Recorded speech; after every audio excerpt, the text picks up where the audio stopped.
So I recently had Ethan, owner of Mule Fishing, on the Kayak Fishing Obsessed podcast to give a straight up clinic on ultralight fishing. Oh man, it's a good one. Let's hop in. Dial in. How is ultralight different than traditional like fishing? Traditional like bass fishing? I mean, it's just all the ultralight is just ultimately the power of the rod. I mean, you could say I'm an extra heavy fisherman and I just fish an extra heavy broomstick and I live in Florida and I flip for every single fish. You're an extra heavy guy. Ultralight is just the power of the rod. And so ultimately when you have a power of a rod, that kind of dictates the type of gear that you're going to use, the line ratings, the lure ratings as far as like weight goes. And so when you say ultralight, really what you're talking about is really low diameter test. That can be any type of line, but you're usually using lures in the 1/32 ounce range, it's on average. But it's a spectrum. Everybody's kind of got their own way of fishing. And for me, a lot of what I do is 1/64, 1/32 ounce jigs and 2-pound test or something equivalent in diameter. And, you're just kind of fishing for whatever bites. Historically I was bass fisherman, hardcore tournament fishing, all that stuff. And as life went on and I started to have less time, I just wanted to catch more fish, and I was starting to find more interest in other species as well. And I found that ultralight is just such a good way to not only catch numerous species of fish and catch more fish, but I think I learn a lot too. I learn a lot about the ecosystem. I learn a lot about how the different fish interact, and I start to find that really fascinating. And I actually do think it gives me a better understanding of how bass play into the environment as well. It's like you mentioned, Seth, like with your electronics, you were able to find, tilapia beds. Mm-hmm. And it's like to understand where the tilapia are, to understand how the tilapia eat, to understand what is important to the tilapia in that environment, that might be helpful some point as you look to go catch a bass. Same thing goes for bluegill. Same thing goes for yellow perch, depending on where you're at. Understanding who eats what and where they might be at any given time can really give you a better understanding of how to go chase down predators. I can see that. When you know the bait fish, where they happen their movements. Yeah. What's been your most revealing insight that would help you be a better bass angler? I would imagine. I just know a lot more about panfish now. I think I know a lot more about like bluegill tendencies and how they eat. But I also think that I've opened my eyes to the fact that like bass, I catch so many bass on ultralight. Like they don't, and there's not like I'm only catching dinky ones too. Like bass are truly opportunistic feeders, and they typically don't want to work very hard for their meals. And so I've always been a finesse bass fisherman, but I think that you can pretty much always catch bass on small stuff too. And sometimes I think we, as bass fishermen, we get a little bit too focused on what we're either confident in or what looks good to us. Sometimes we need to just keep it simple. And so I would say like definitely a lot about the panfish side of things and bluegill and kind of where they're at. And ultimately I think bluegill and bass always have some kind of relationship, especially in the types of waters I fish, which are heavily weeded, lots of vegetation, typically fishing relatively shallow water. There's always some kind of relationship with where the bluegill are versus where the bass are. You live in Michigan, right? Mm-hmm. Okay. Where in Michigan? I'm on the southwest side of Michigan. Michigan obviously has a crazy diverse, fishery. So like if I was 2 hours north, I'd be fishing all smallmouth waters. But for me, it's mostly a lot of inland, like smaller lakes with tons of vegetation, clear water, a lot of sand. And it's wonderful. There's deeper water, but I would say that's less in play a lot of times for like some of the bass fishing. But every now and again, I'll catch them deep too. Okay. Seth is like 1/32, 1/64. This is like the weight of my hooks that I use for my bass. Probably. Yeah, no, it's fun though. I mean, I have 3 little girls, and we have light line, not 2-pound on their rods, but it might be 6 or 4. I'd have to take a look, but I just set the drag real loose on their rods, and then they go catch whatever. And it's fun because it's a fight when they have smaller little rods and it's light line, and they just pull drag like it would a 10-pound bass on a bigger rod. So it's I could definitely see like the equivalence of like the fight and how much fun it is. I mean, I grew up trout fishing too. So like on 2 4-pound line up in Pennsylvania, and fly fish and all that. So like, yeah, I totally get it. That's awesome, man. And I think as you start to get exposed to new species or like species that you haven't appreciated as much, you start to get really excited to like, kind of like bass fishing. It's like, like I want to catch a 5-pounder or a 6-pounder or whatever. Yeah. With a bluegill, it's like a couple of years ago, I was like, I want to catch a 10-incher, which, a lot of the public waters in my area, not super easy to find those 10-inch fish because a lot of people it's a catch and keep culture. And a lot of people just unfortunately fish these places, pull out all the alpha males. And then we have an overpopulation problem with tiny bluegill. But that was such a fun thing for me to just like get out there and just constantly be chasing that big bluegill. And eventually I got it, and it took a lot of effort, but same thing goes for trout. Same thing goes for crappie, is like, how do you start to kind of gamify it? And along the way, you're learning a ton about each species, but then you're like, you kind of have this goal, this end goal of like, okay, I want to catch some like master angler type fish. So I want to get back into that. That's something I kind of got away from, but man, I don't know. I feel like there's so many different fish species that I want to catch that I'm constantly just like, whatever. I'm just going to bring an ultralight and just fish for whatever. And whatever I catch is great.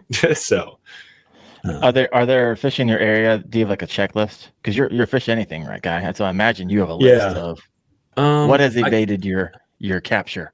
I have a mental list of the things that I just want to do more. I don't know that there's like a specific, like I'm not the type of person where I'm like, okay, I've got like I'm not the life lister. Like some people are like, okay, I'm checking off every single species I catch. Like that's a thing. I would like to catch, I want to catch a 20-inch smallmouth in the river. That's like an ongoing goal. I didn't get as much focus on that in the last year, but hopefully I can revisit that this year. That's not going to be on ultralight. I'm not going to try to catch a 20-inch smallmouth in the river with 2-pound test. No thanks. That wouldn't. Wow. I'll give you a master angler pin for that one. That would not work. I want to get more into northern pike and start learning more about them. Again, that's going to be a little bit bigger equipment. Like you said, fish anything. Like, yes, I love ultralight fishing, and that is what we're going to talk about mostly today because that's 90% of what I do. But I still love picking up a larger equipment as well. So some of the stuff that I'm actually most excited about is larger equipment. But as it relates to ultralight fishing, at some point I do want to go find brook trout. We don't really have a whole lot in my area. And I definitely think that would be so much fun on ultralight. A lot of times the brook trout, they're not going to be very big. Oh, yeah. Like could be here to here. And they're going to put up a great fight all day long. So I probably got to get a little further north to get on those fish because the water needs to be a little cooler. My area, unfortunately, stuff is over the last, I'm sure 100 years, I'm sure the water temperatures has all just climbed up and up and up. And so it just doesn't sustain a brook trout population as much anymore. I think they're releasing grayling into Michigan and trying to get that reestablished. That's a once native fish. So like Arctic grayling with the cool dorsal fin. Yeah. Someday in the future, that would be pretty sweet too, right? Like I don't think a lot of people have probably got those fish, and it'd be sweet to catch one as they reintroduce them. Man, I don't know. I want to catch a muskie. I want to catch a lot of things. Heck yeah. Are there any, like, you talk about 2-pound line. Are there any tackle record, like, I don't know what they're called, like line records, tackle records that you're pushing for on the 2-pound line? No, honestly, I've never even looked into that. I've never looked into that side of things. It's probably something to look into, to be honest, because I would probably end up having to go after some really weird niche, record, right? Like I'm not probably going to catch the biggest bass or whatever on a specific line diameter, but maybe I could go catch like the biggest, weird, obscure sucker species or something like that, right? Like he's the only guy in the world going for a white sucker on sub 2, whatever. But that's something that would be sweet to be able to say, like, yeah, I hold a world record for absolutely sub 2, 17 qualifiers on it. Yeah, like, and it's like no one's ever even heard of the species. Like, what the hell? It was cloudy out that day, a slight drizzle. Yeah, in the month of January, whatever. No, I've never thought about that, but I thought you were going to ask more like line recommendations and gear. Like, oh man, like I've tested so many different lines, and line makes such a huge difference. That's another thing. Like you mentioned, eye-opening. What's eye-opening? It's like just getting a better understanding of how much gear can make a difference when you're using stuff where gear is more fundamentally important. Like when you're talking about 2-pound test or even 4-pound test, whatever, 6-pound braid, you notice problems a lot more than when it's more forgiving, right? Like 20-pound line, 12-pound line, 50-pound braid. Like at a certain point, I think it has a diminishing return because like you're casting a 5/8 ounce lure and you can wing that thing no matter what the line diameter. But with like this low pound test, line diameter plays such a big role in how far you can cast things and like just the performance of your gear. And then it's not just the diameter. I mean, it's really, how does that line act? And so for like braid for me, I've tried so many different braids and I've noticed braided fishing line is not at all created equally. And there are certain types of braid that just work so much better for spinning gear. And I feel like I never really noticed that as much with bass fishing because I didn't experiment as much because I didn't feel a need to. Right. But now that I have with Ultralight, I'm definitely going to take my favorite braided lines and just apply that to bass fishing because I think it will give me better performance. Just how my lures will act underwater and get better action and that sort of thing. And then just casting distance will always be better and it'll be more smooth. So yeah, that's been a cool kind of thing that I feel like I've learned a lot about that I wouldn't have probably learned about had I just stuck with bass. Yeah. So tell me what, I'm interested now because you peeled back a layer of the onion on braid. And by the way, we have 50 live right now. If you help us out, hit that like button. If you haven't done that, help get some extra reach out of this bad boy. But when it comes to line, when it comes to braid, what are the differences that you're noticing? It's the coating or it's just the feeling. So a lot of times you like, if you pick up like 10 different braids, like some of them are like very smooth. And I don't think this is something to do with, maybe part of it's to do with how many, strands it has. Like most of the stuff I fish would be 8-strand. I don't mess with the 4-strand stuff as much. I think that's it's supposed to be more abrasion resistant. But typically speaking, those 8 strands are going to be a little bit smoother, should ultimately lead to better casting. Okay. So when I'm kind of comparing side by side, right? Say what? That's where you get your cost, right? Increase. I don't know. They're all expensive. Do you see it typically increasing? Yeah, right. But do you see increase when it's the smoother 8? I don't, and honestly, like, yes and no, but it is funny because it's like, for me, I'll just like, spoiler alert, my current favorite is Phoenix Iron Feather. And some people put me on that, and I've been using 5-pound Phoenix Iron Feather, and I would like to think that a 10-pound would probably be a great option for bass fishing or whatever, 20, whatever. But it is just so smooth, and it has no memory. And it doesn't get wiry or rough feeling. Some of these braids, like if you pick up like a fire line or whatever, not to dog on Berkeley, but like it's very rough and it's very like, you run your thumb across it and you just kind of feel that coarseness of the line. That translates when you try to cast, like if I try to cast my Phoenix Iron Feather in the same line diameter as a fire line and I'm casting a 1/32 ounce jig, like I'm going to double my distance. Like it's crazy how big of a difference it makes there. Now, again, that has a diminishing return. When you're talking about 1/4 ounce lures on a bass rod, probably not going to be as big of a deal, but I still think that that's a call out that's worth noting. And then that Phoenix Iron Feather, like I said, there's just no wiriness to it. So it's extremely straight. So from a bite detection standpoint, from a lure action standpoint, I think you're going to get a lot better action out of your baits when you have like that supple feel to your line, to where it's hanging nice and smooth. When you have that wiriness to it, and sometimes that rougher feel, I feel like it's not going to give you that same like free flowing performance of a finesse lure. And so for spinning gear, if you're bass fishing, a lot of times we're talking like Ned rigs and wacky rigs and stuff, like small things like that can make a massive difference with the actual like action. I mean, it's a very subtle action on those lures, so you want to make it right. And that's the same principle with Ultralight. Like honestly, everything I'm talking about with Ultralight, I basically fish just like a Ned rig except micro. Like that's always been kind of thing. That's kind of how Mule came to life. Was the first thing that I launched was the 1/80th, 1/64th, and 1/32 ounce mule jigs, and they're just basically a Ned rig except micro. And there was nothing on the market like that at the time. And there's been some companies to try to start innovating in that way too. But that was the reason Mule existed, was there was nobody doing this sort of thing. And so I launched it, and then we followed up pretty quickly after with the soft plastics, which are the high stretch, high durability material, to where they're stretchy. And that was not being done for more of the micro usages, like the ultralight fishing, to be specific. So I started there, and now we've seen other companies starting to get into it as well, because ultralight fishing is growing. So yeah, it is. So I'm looking at your site here, and congrats on the launch of a new lure. right? I don't believe you had the jackworm, the burrow bug, or the bluegrass bug the last time you were on my show. That was a year and a half ago. Is that correct? Yeah, sounds right. Yeah. Yeah. So tell us the why you created the burrow bug, jackworm, and with John, the bluegrass bug. And by the way, that video took off for you. Over 100,000. You just posted that thing like a month ago. He's like, hey, check out my first 3 casts with the bluegrass bug. Boom! YouTube freaking sent that to the moon, man. I know. I was like sick. And like I was like, whatever. I'll just like throw together a video. I literally had a cold, and I'm like, I just got the bluegrass bugs. Like I got the first run of them to my house, and I'm like, dude, I'm so excited. Like that was the first time I was seeing like the final true product. I'm like, well, whatever. I'll throw the GoPro on my chest. I'll go down and I'll fish and try to just see what happens. I made 1 cast, nothing, because I just get not the cast I was looking for. So I turn and I cast it into the wind, and just like bam, catfish. And then I'm like made another cast, bam, catfish. And it took so long to reel them in. I'm like, damn it, like I don't have any more time. So I was like, I'm done. Like, and I just had that raw footage, and I'm like, whatever. I guess I'll like turn this into kind of like a launch video. And it just exploded.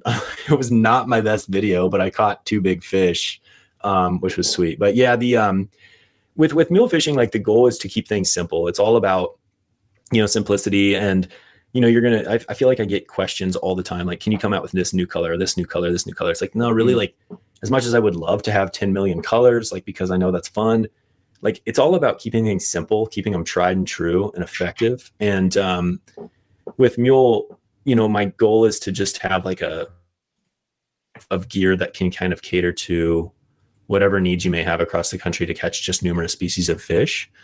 Keep things simple. Originally started with the donkey tail junior, which are like the swim baits. And that to me, it's like, if you're going to have one soft plastic, that's kind of the place to be, would be more like the little swim bait, because that can attract pretty much any species. Like it's a small bait fish imitator. But as I've expanded, it's really trying to make sure that I'm catering to all the different types of small, crustaceans and bait fish, and just profiles that work for numerous species of fish. And so the reason for the burrow bug was because there's not a lot of micro crawfish like options out there. Small crawdads exist. Like it's not like they're all 3 to 4 inches long. Like that's a thing. And fish eat them. They probably prefer a small. I actually 100%. Bet they want small ones better than big ones. I bet a big bass would rather eat a 2-inch or 2.5-inch crawdad than a 4-inch crawdad any day, because a 2-inch crawdad is going to be done, no fight, no claw pinching me, So like, dude, I'm telling you, like you've seen watch videos underwater of like bass. It's work. They're burning calories just to try to take down a big crawdad, because the crawdad's going to fight back and pinch them and stuff. So it's like, interesting. Real quick before you move on from that, I go wade fishing. I use live crawdads. I probably catch 200 over a period of a weekend.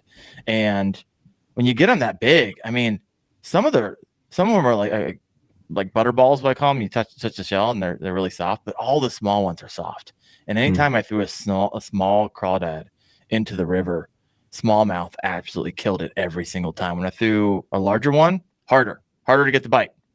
Because they don't just gulp it, they grab it and they run 20 feet with it, and you're not quite sure if they have it, and you set the hook and you lose it. And so it's really interesting. Is it molting when they have that softer? That's when the bass like just absolutely hammer them, because to your point, it's easier for them to like digest and stuff. So like absolutely, there's like stuff behind that. But for me, it was like I thought it would be a cool addition, right, to just have a micro craw presentation for places where crawfish are very prominent, and we didn't have one yet. Yeah, the jackworm to me. I wanted to have some like more finessey bass options that you can still catch other species on. I love like a cut tail style worm. And my frustration with that though was that it just shreds up like so quickly.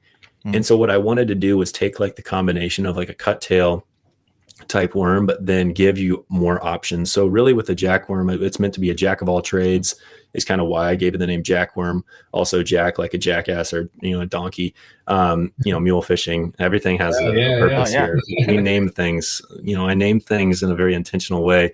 But jack of all trades. And really the goal was you can leave the curl tail to provide more action in like dirtier water to, displace more water, get their lateral line thinking. You can cut it down to a cut tail, which is a little bit more subtle movement, or you can cut the whole thing off. And there's trim locations on the tail. So you can see a little tiny trim location for that cut. It's kind of hard to see, but you can see it faintly. But if you cut it all the way off, that's just a straight tailworm. You could use it on a drop shot. But the other trim location is actually just right there, is right where that head meets that rib section. And that's where you can turn it into more of like a micro ultralight worm. So I like to trim that down about 1 inch. And then you can use like a 3-inch profile. It's more like a 3-inch trout worm or something like that. You know, works really well for like, actually I've got crappie on it, bluegill, just about anything that's smaller. So the intention there wasn't necessarily to say I've got the best ultralight option or I've got the best bass option. It's more like you got one pack of baits and a couple of jig heads and a couple of hooks. You can throw that in a small bag or in your pocket, and you can go fishing anywhere and catch tons of different fish. And it's all about keeping things simple, giving you an opportunity to go fishing, and you don't need to go to Bass Pro Shops and spend $300 to have so much stuff. Don't get me wrong. I've got lots of stuff too, but like fishing can be more approachable than we sometimes make it out to be. Yeah, it doesn't need to cost $1 million, 100%. You could still do it, be highly effective in its simplicity. I am really curious about this color. Where is the inspiration behind the color rodeo clown? I just kind of figured, like, what would someone look like if they fell off of a bowl? There it is, folks. I mean, if you're a rodeo clown, like, you're probably going to be very like bruised. And it was kind of like, this is kind of what a bruise would look like if I was to get trucked by a bull while rolling around in a barrel. Yeah, 100%. So the bluegrass bug. This is your newest, in conjunction with Creek Fishing Adventures. He was telling the story a little bit. He's like, I had an idea. I wrote it down like on a piece of paper like years ago. And then when you approached him, he's like, hey, this is what I'm looking for. Is that how that all played out? Yeah. I mean, I honestly, like, I had reached out to him and I was like, I know you've got some like affiliation with some other companies and, you know, you're my buddy, but like, just know if we ever want to do something together, like, I would love to. Because for John is such a good guy. And I mean, I admire him as a person and I admire his faith in God. And I just think he's a good dude. But he's also a very like-minded angler, and he's happy to just catch fish, and he's happy to go out there and chase whatever bites. And he's a good fisherman, and he's got a lot of good ideas. And I just said, like, hey, like, if you ever have ideas, let's talk about them, because, you know, I can be flexible and I would love to make something like a mutual win. And so for this, it's like, he basically said, I've had this idea for a long time and I didn't really know what to do with it. He sent me just a drawing and I kind of mocked it up, and we went through the process of kind of building out what it would look like, building out the proper drafts and all that, and then getting it produced. And every time I sell one, that supports his channel, which is sweet. So it's like, he's helping me grow the mule fishing knowledge and bringing people into the company, but I'm helping him because he gets basically paid every single time we sell one. So it's kind of this win-win. Yeah. To get exposure to mule and allow him to grow his business. I mean, at the end of the day, John does all the fishing stuff for a living, like for the YouTube stuff. And look, there's a lot of risk in like trying to do YouTube for a living. Like, you never really know what the future holds. And so like, I want to make sure like he's got, like I said, he's my buddy. It's like, I would love to make sure that he's got like reduced risk in the sense of numerous monetization sources, because that helps him and it helps me. And yeah, so that was a profile that I thought was such a gap in my selection too, because I don't have a lot of like bulkier profiles. Right. Really, that bluegrass bug, it's a 2-inch bait, but dude, that thing, when I picked it up, I'm like, this is so much, like, it feels so much bigger than it is. It's just like, to me, it's going to be such a good finesse bass option. And I don't think there's a lot of bass fishermen out there that are like, oh, I want to go throw a 2-inch bait, but that one it's bulky. So it feels bigger than it actually is. And I'm super excited. I saw his post the other day. He caught like a giant Sewanee bass on it. Like, okay. Yeah, he was down here in Florida, right? Thing was huge.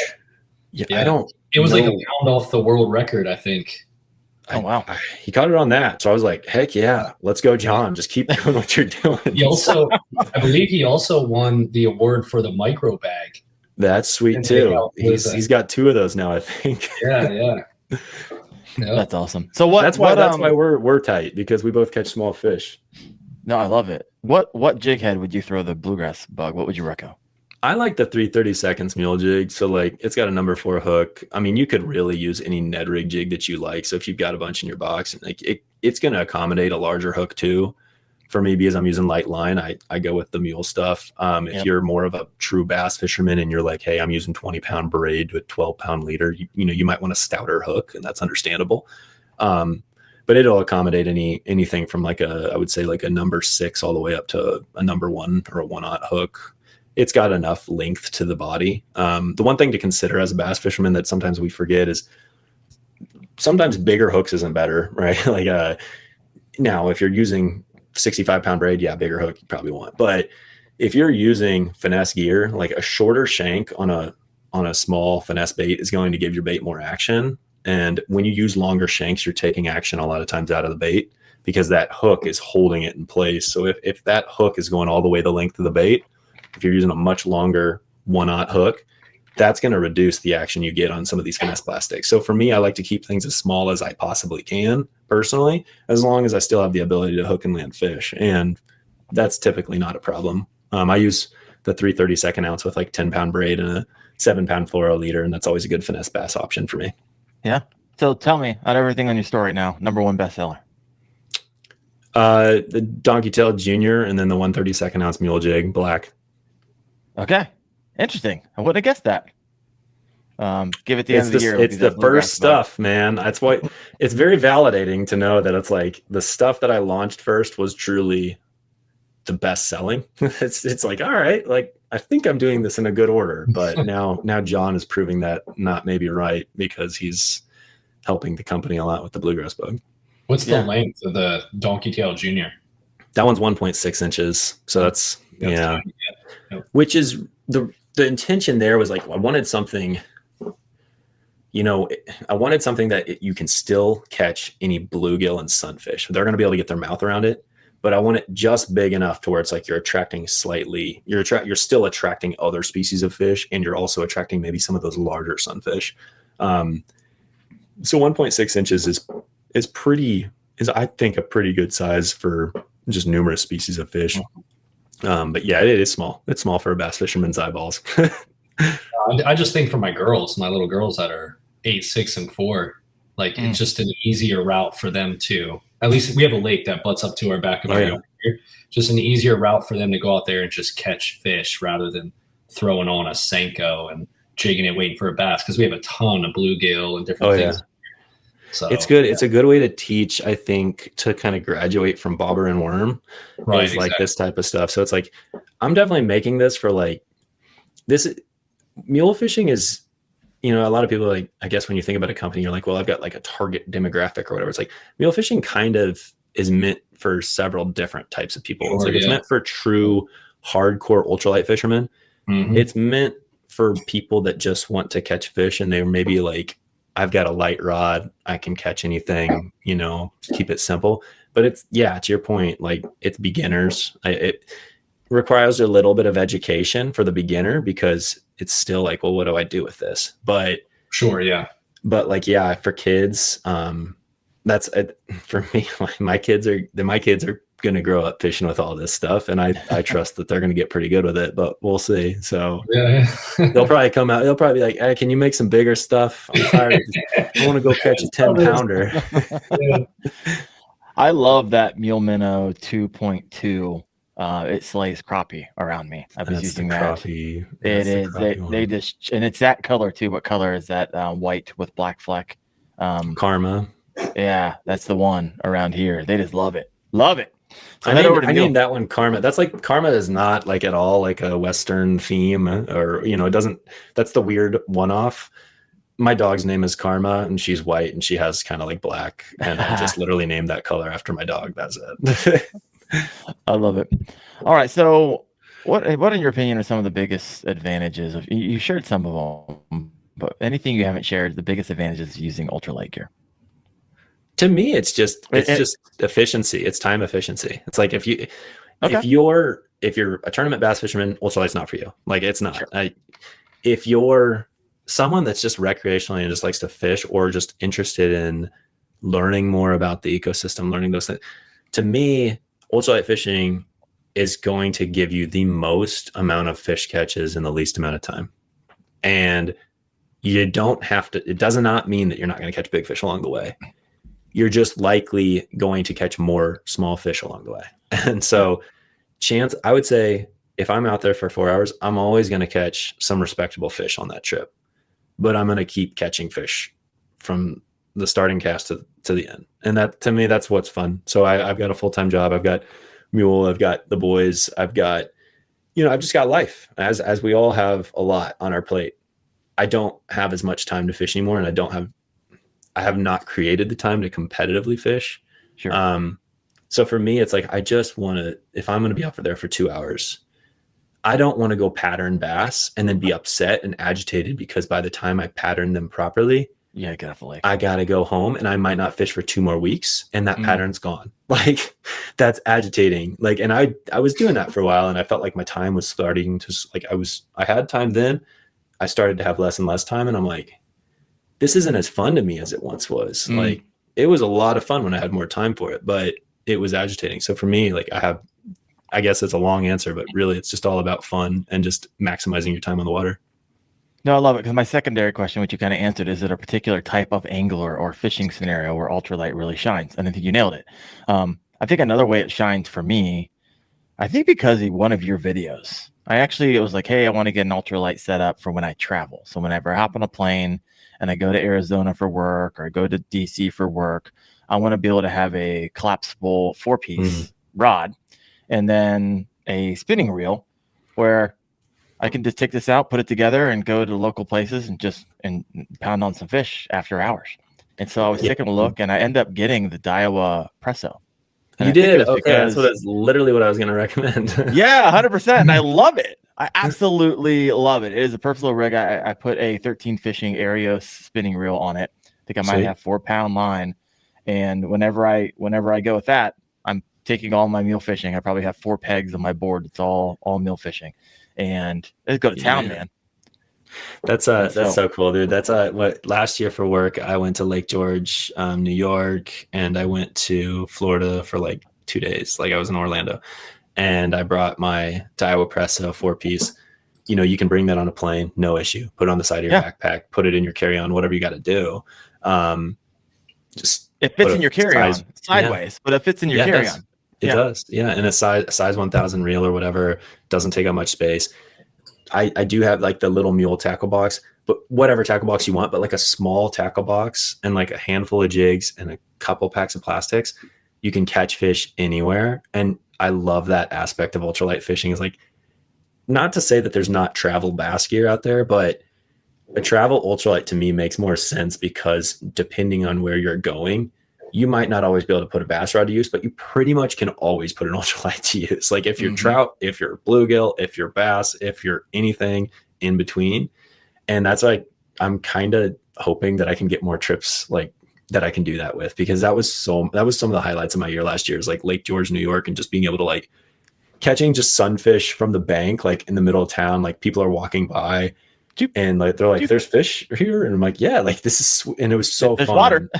There's water, and I caught like pumpkin seed and bluegill and smallmouth and rock bass and yellow perch. Like, literally, I was catching 5-6 species, easy peasy. It was sweet. Want to do that again? Yeah, guys, if you travel for work and you're like, hey, looking for a rod, Daiwa Presso, and then any type of spinning reel. I like the Arios 13 to see it. Just nice. So what's that? The canals down here in the Everglades would be wild on this stuff. On your like the things you would catch, like the unique species, and that would be crazy. That is definitely that's like bucket list for me. Like, I want to catch I want to go there and do that. I've never got the chance to do all your like the canals like on that. There's like that road that goes along all the and like to be able to just go and stop and. Yeah, you've got Oscars, you've got cichlids of all types, you've got gar and you've got snakeheads and bowfins and like 10 million other things swimming around. And there might be other species they dumped in there recently. You might get some aquarium fish. You don't even jackknife fish or whatever. The knife fish. Oh, yeah. Like, and then in the evening, once the sun goes down, you bring your spotlight and you go drive on the roads and see giant snakes crossing the roads. Big old 10-foot, 12-foot pythons. Yeah, John had a video. John Dalton had a video of a monkey. Like, what is going on in Florida? Is this what you guys do, Seth? Yeah, like, and I believe those monkeys were released for a filming of a movie years ago, and now they stay on that river. Yeah. Now they're just chilling. Like, what? Florida is so weird, like in a cool different, way. yeah. Like, That is Michigan wild. does not have that. No monkeys in I Michigan. want monkeys. Where are my monkeys? Oh, I love it. Someone Southwest Indiana Outdoors commented and said, "Yep, Disney." So I'm guessing it was a Disney movie. I don't know the Disney full can do info whatever on they that. want in Florida. Yeah, we could release wild animals into the ecosystem with no issue, no fines. Question for you, Ethan. What's the biggest misconception about ultralight fishing? I mean, really, I think it's that you can't catch big fish. I think it's funny. Like, I've gotten so many comments and questions on videos and stuff like, well, like, oh, if I'm catching size, they're asking like, can I land this size fish or will this break? It's like, there's been time and time again, I've caught big carp, big drum, big northern pike, big bass. It's, if you know how to play a drag and if you know how to move a fish or guide a fish, you can land anything on ultralight. Now, if you're in Florida and you've got crazy vegetation, or if you're in wherever and you got a ton of brush, you gotta be mindful of that, and you gotta probably set your gear accordingly. Don't go running 2-pound fluorocarbon in a place where every single fish is going to run you into a tree and you're going to snap it. But yeah, you can catch big fish on ultralight. That would be probably the biggest misconception. How about is there a runner up? What's the number one question you usually get outside of can I land this fish on ultralight gear? I get a lot of questions. I don't know. I don't know if there's other like big misconceptions necessarily. I think people that by now, I think people typically understand it by the time they're talking to me. So I don't know. I guess I'll have to keep thinking on that. If something else comes to me, I'll let you know. Well, I'll switch it up on you. I'll ask you kind of a different question along Perfect. the same vein. What's the most common mistake beginners make with ultralight setups? I think people I think they get their gear wrong. I think, and that's why I put so much of an emphasis on gear. Dude, that's your whole channel is like gear reviews. You do a line video and you get like 10,000 views on a line video, folks. 20,000 views. A lot more views on the gear specific but I do those not because I want people to buy 10 million things, because I want them to buy one thing that's going to work well for them. And like, to me, I'm experimenting with as much as I can to reduce consumerism. Like, we have a fishing, we typically have a consumerism problem. We buy a lot of stuff and a lot of it collects dust. My goal is to so with rods, I've reviewed 20 something rods. It's like, it's not because I think people need 20 rods. It's because I want them to find the best one for them from the start. And I want them to have the best experience. And so same thing goes for line. But I think that, I think a lot of people get it wrong with the equipment. And then unfortunately that might lead to frustration and then they maybe give up on it. So what I talked about with the line, having the right line and the diameter to cast small presentations effectively, it's very, very critical. With a rod, having something that I'm a bass fisherman at heart, right? So like, to me, I like a fast rod. I absolutely despise these weird whippy rods. And there are a lot of those out there, like the whippy, like, it's like, what is this glass? Like, why is this bending like this?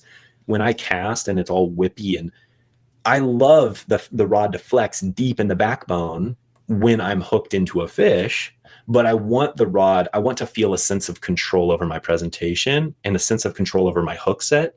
So you can have that, but you have to get the right gear. So that's been like definitely a key takeaway. And then sometimes people even simple things like people just get too big of a reel and it leads to issues with line. And it's like, a size 1000 Shimano Daiwa, or if your favorite, whatever your favorite is, but that size 1000 with that spool size and it balances properly, like it all makes a difference in performance and comfort on the water. And I think ultimately you end up loving ultralight a lot more when you have the right type of gear. You don't have to spend an arm and a leg though. I do want to be very clear. You don't have to spend an arm and a leg. Yeah. I mean, that Presso is $80 for the rod. I've had it for, I think, a year and a half now. It's fantastic. Yeah. Holds up great. The Arios reel is maybe $50.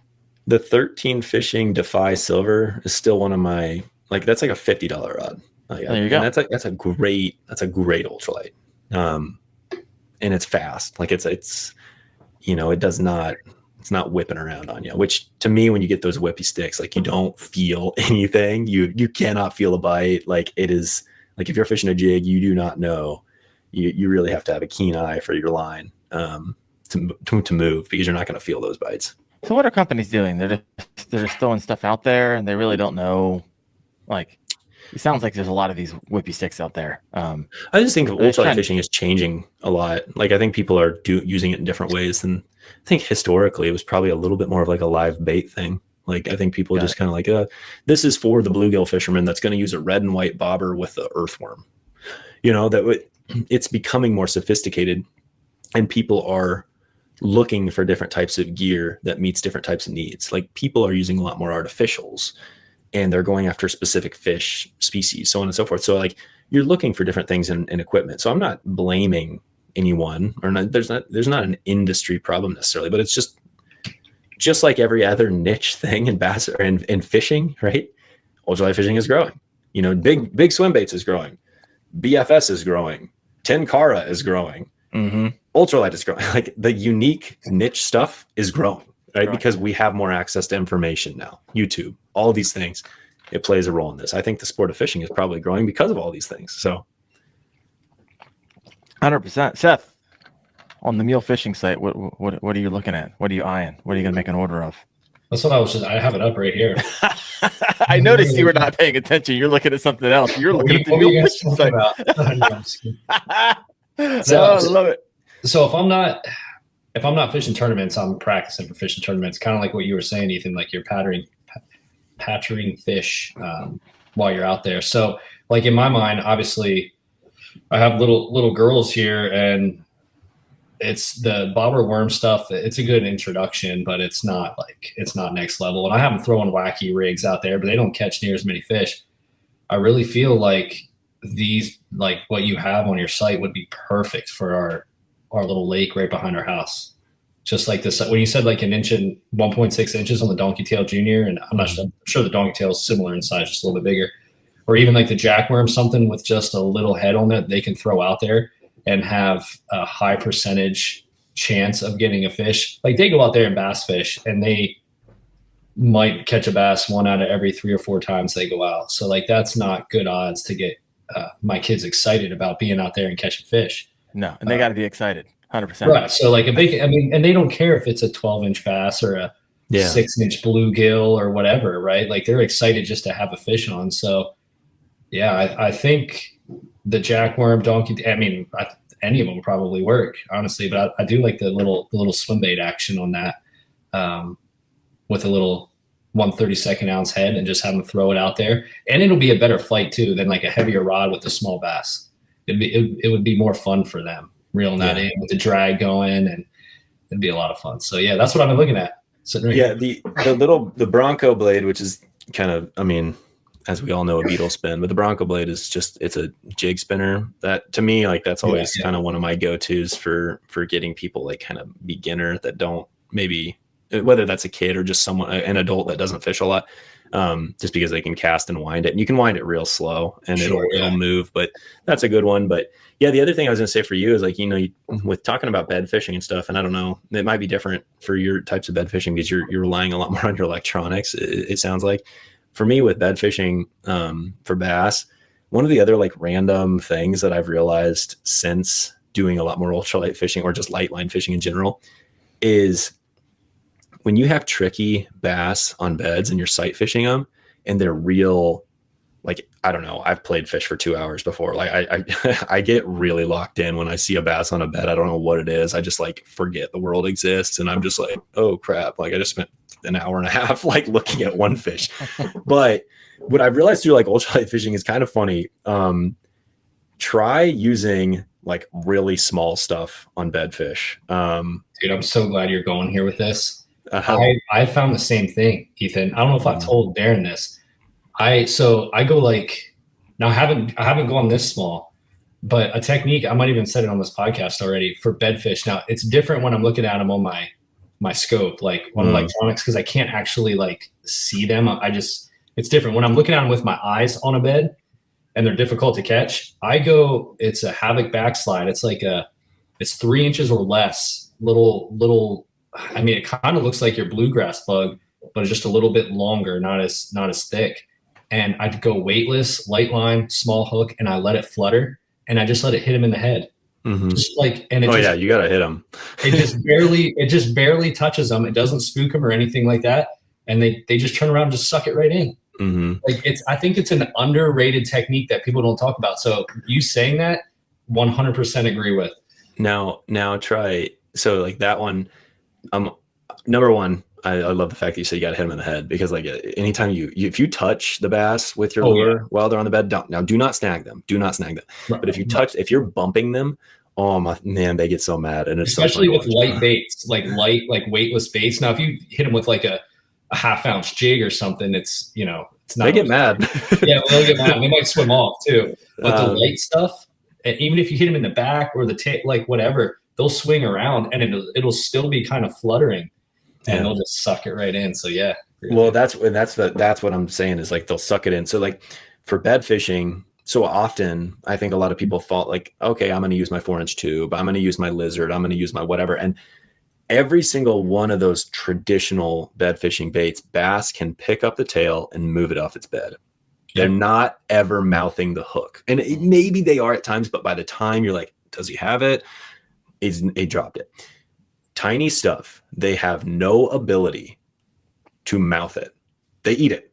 So tiny. So if it's a 1.5-inch donkey tail junior, or if it's a 2-inch bluegrass, but whatever, when they want to move it from their bed, they physically have to take the hook down. And that has been, it sounds so simple, but I'm telling you, bass do not like stuff on their beds, and they will move a 6-inch bait off their bed 200 times before they actually eat it. And they're smart, and they've been fished a lot of times, a lot of these places. And then the other one that I have, so I'll get my tiny bait on there, like literally an inch, my Mule Minnow 1.2 even at times. And I just, you have some slack line and just smack the rod butt, just smack, and it's just shaking it just right in place and just smacking it and just moving your slack line just ever not, so the bait does not move off the bed, but it just wiggles in place. And then all of a sudden your line starts moving and you're just like, yep. And that has been a huge, weird, that's a unique, specific thing. But because we talked about bed fishing earlier, I wanted to share that because I do want to be clear before we end that part of it. I don't necessarily advocate for ultralight fishing for bed bass, because that's a lot of wear on a bass that is already extremely worn out. So use this with a larger setup and be able to land the fish and turn them back quickly if you could.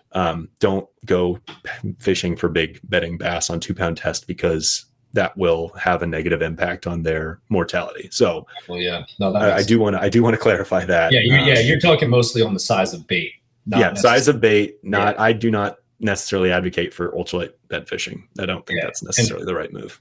And when you said, a smaller bait, just recently when I've been using I moved down into the Bandito bug. It's by Guggen Baits, but it's like I don't know if it's the mini version or the junior version, for that exact reason, because they pick up your bigger baits by the tail and they just move it. They just pick it up, swim off, drop it offside, drop off, and they never get the whole bait. But when I have a hook that's the size of the bait, it takes up the whole bait. So when they pick it up, they got to get the hook. It's a perfect point. So what's the size of your burrow bug, by the way? It's 1.8 inches. Okay, so right about the 2. I personally like that one with like the workhorse jig lineup. That's like their slightly stouter hook. It's a number 6 hook, slightly heavier jigs. But I think that's a match made in heaven right there. Like a 1/16 ounce workhorse jig and a burrow bug, you can catch sunfish, but it's stout enough and large enough you can catch a lot of bass on that. That's kind of like for the people that do the old BFS thing, that's kind of a BFS money right there. I'm pumped. I just added recently a Black Pack Pro, and the reason I did it primarily is because my kayak crate only has 6 rod holders, so I can add 2 more. And I'm thinking maybe this year I keep the Presso in there just as an ultralight option. Which I be careful, you'll start getting distracted. You'll I don't start know. wanting to bring only that. We'll That's see. what I started doing. Really? Is that the slippery slope we got going Oh on my here? gosh, yeah, dude. Like I was a bass fisherman, and then I had an ultralight, and I started bringing it, and then just slowly, my bass gear a lot of times collects dust now. I'm like, wait a second, what happened? I've got 20 ultralights. It happens quick. This might be the ultralight kayak fishing obsessed show in a year, for all we know. Oh, we will see. We'll see. We'll start with the press though. See what happens. I got one question here for you from me. If you have a question for Ethan, go ahead and throw that. Fresh and salty Johnny said, "Dude, my bass combos are collecting dust." He's blaming you, I think. There we go. I love it. So I noticed something on one of your videos, and I haven't seen it until I looked today when I was prepping for the show. And you had. Tell me about this Mako pedal drive inflatable thing you had going on. I am a sucker for a pedal drive, and that thing, I don't know. It sounds like you can just roll it up and put it in the trunk of your car and drive around. Yeah, I think it's so it's from Glide. They're an inflatable paddleboard company. They had sent me a paddleboard a couple years ago, and just a standard fishing paddleboard. So it's got kind of like some rigging options. And it's really fun. Like it's really fun to fish off of a paddleboard. Like obviously not going to have the same types of capabilities as a kayak. Well, they had come out with this Mako, which is a much larger, I think it's 12.5 foot. So it's big and it's sturdy and it's, you can take on bigger water with something like that. But they came out with a pedal drive to rig into it. And I'll be honest with you, a little clunky right now. And I've talked to him. I've given them feedback, and I said, well, not sure, and he said, yeah, we understand, and we're working through this, and we've got some, so I think that they're well aware that I don't even know if they're selling it right now or not. I can't. I couldn't find it, by the way. I looked not. Yeah, on the I think they pulled it. Where'd it go? What's clunky? The drive? It was the rudder was really challenging to get rigged. And then the drive was just a little grindy. But I still have nothing but good things to say about the company, because ultimately, they gave it to me and they've been really cool about it. And it was very early on in the product. So it's like they were trying to learn too, right? Yeah. But the concept is cool. And I know that there's other companies out there, there's other inflatables out there that do have some of this stuff. So I think that it exists. I think it's early, right? So it'll be interesting to see where it goes. But to your point, we need more options for everyday anglers to get on the water and have a fishing efficiency. Like it's not everyone can have a 12.5 foot, 200 pound setup that you kind of have to throw in the back of a truck. Some people don't have the space for that in their home or their apartment. Some people don't have the means for a truck. They might have a car, or whatever, or maybe they don't even have a car. Someone's got to drop them off. Like having something that you can pack down in an inflatable setup and you pump it up, you fish off of it. Like that's pretty sweet. Like that's a pretty cool thing. So I think that I'm interested in it. To me, I think that like the electric propulsion is probably more the route I will go. I do have a thing called a boost fin, and it's actually just an electric fin. Oh yeah. You can hook them. add it. You have a little thing on your wrist. You click a button and it's pretty cool. And you just like zoom, and then you stop it and you can fish. I'm a fan. I'm a fan of fishing off of paddle boards. Time and a place. I still prefer a kayak, but time and a place. I can see how that'd be fun. Nice warm day, just kind of chilling, maybe on a smaller little lake pond. I don't know about in Florida though. Maybe there's hard pass. I believe there's a channel. It's called the Homeless Fisherman. Oh yeah. Yep. You seen him? He's off a paddle big bait guy, and he's got like a bearded dragon on his back. Yeah, that's exactly right. Yeah, bearded dragon with him. Yeah, dude is he's one of a kind, but he catches giant fish, and throws huge baits. He is the polar opposite of me. Right? Yeah. I'm talking about 1/64 ounce jigs. He'd be like, like this 3.7 ounce swim bait. It's what you gotta do. Everyone's gotta have one. That's the reason he's homeless, because he's buying $100 swim baits. Got a question for you here from Thomas Michael Siebold. When can we expect a Mule Fishing ultralight rod? Have you been approached on this? I've had a weird relationship with the idea of an ultralight rod. A weird relationship. Yeah, like originally I was like, yeah, I should do this. Like I should make one. But as I've gone down the path, I don't think that I will be doing that anytime soon, unless there was a reputable company that would be willing to partner in some way. I don't want to produce one on my own because I think that rods are a lot more complicated in with regards to just running a business. You've got the cost of shipping, which is crazy high. Yeah. You've got the warranty process. I think I'm going to stick with what I think I can add the most value on. And quite honestly, there's a lot of great rods out there today that it's fun to be able to play around and experiment. And someday I would like to collaborate with a rod company and be able to kind of bring something to life, because I do still have some ideas that I haven't really seen yet. I'd love to be able to bring something to life, but that requires two to tango. So I'm just a fisherman that wants someone to make a rod with, but I don't know if there's that many rod companies that want to make a rod with me. So they go to my channel. They're like, he's pumping 20 different rod brands here. I'm not going to partner with this guy. So you keep growing at the rate of what you're growing. I think you'll start getting some phone calls over the next couple of years. Well, feel free to tell your friends, because I don't know anyone in this whole industry. I will tell them. I'll tell them all. So hopefully that was helpful for you guys. Now, if you love the podcast and you're like, hey, where can I find that? Head over to kayakfishingobsessed.com and it'll show you all the places where you can listen in. Thanks for watching, guys. I'll see you.